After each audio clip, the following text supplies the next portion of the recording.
Olá, eu sou Marina Verenix, repórter de Carta Capital, e queria conversar com vocês sobre segurança pública.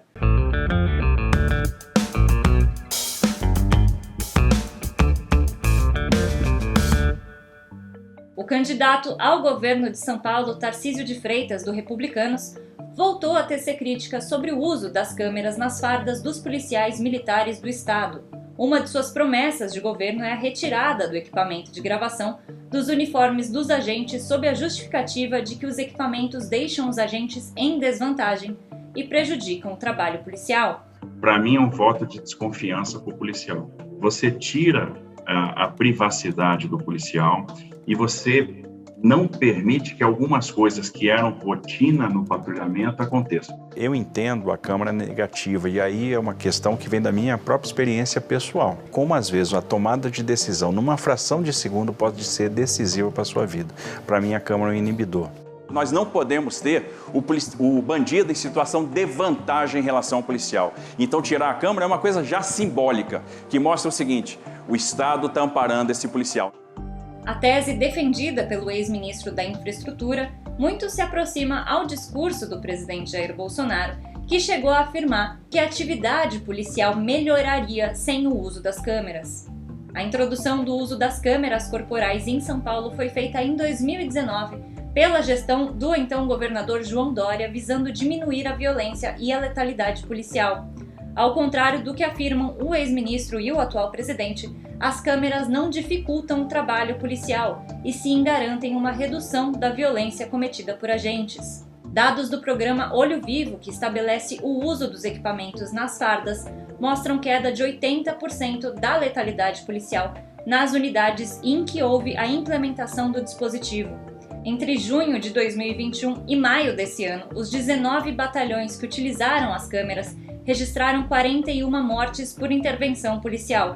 Nos 12 meses anteriores ao início do programa, as mesmas unidades foram as causadoras de 207 mortes. As lesões corporais decorrentes de abordagens policiais também diminuíram cerca de 28% em comparação com o ano anterior da implementação dos gravadores. Especialistas atribuem o sucesso do programa à transparência trazida para a ação policial, sendo os equipamentos inibidores das agressões desproporcionais.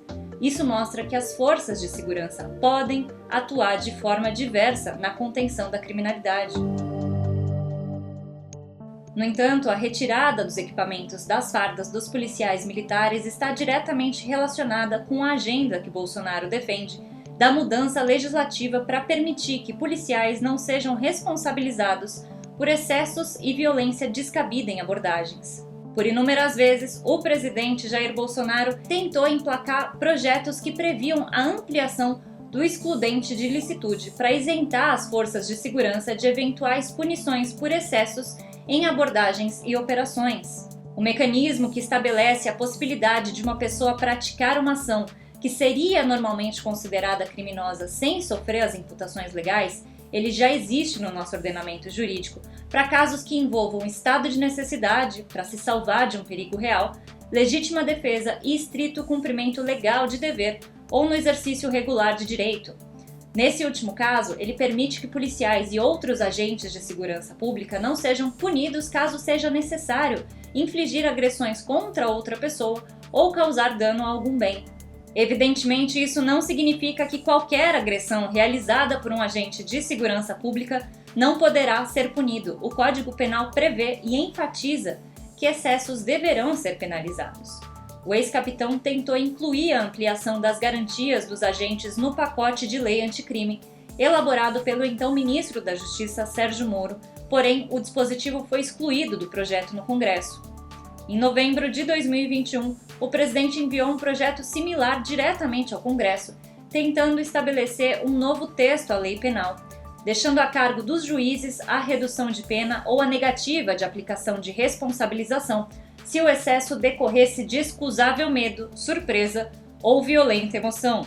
Na prática, o presidente Jair Bolsonaro pretende que os agentes de segurança possam agir antes do início de uma ameaça concreta, usando da violência de forma preventiva. Para especialistas da área de segurança, a mudança estimula a violência policial, dando aos agentes carta branca para não serem punidos pelo excesso na legítima defesa. Apesar da atual previsão de punição, a impunidade é a principal causa da violência da polícia brasileira, segundo o relatório da Human Rights Watch publicado em janeiro de 2021. Essa violência também tem um alvo muito específico no país, que são as periferias e os jovens negros. Conforme o levantamento, 80% das vítimas de violência policial são pessoas negras. Além de não combater a violência policial, o Bolsonaro tem, por vezes, encorajado atos ilícitos e excessivos.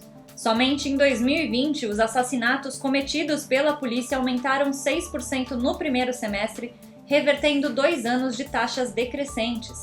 A falta de responsabilização de agentes infratores nas corporações criminaliza, na visão da opinião pública, o trabalho dos bons agentes que precisam conviver com profissionais que usam da força de forma ilegal e de forma discricionária.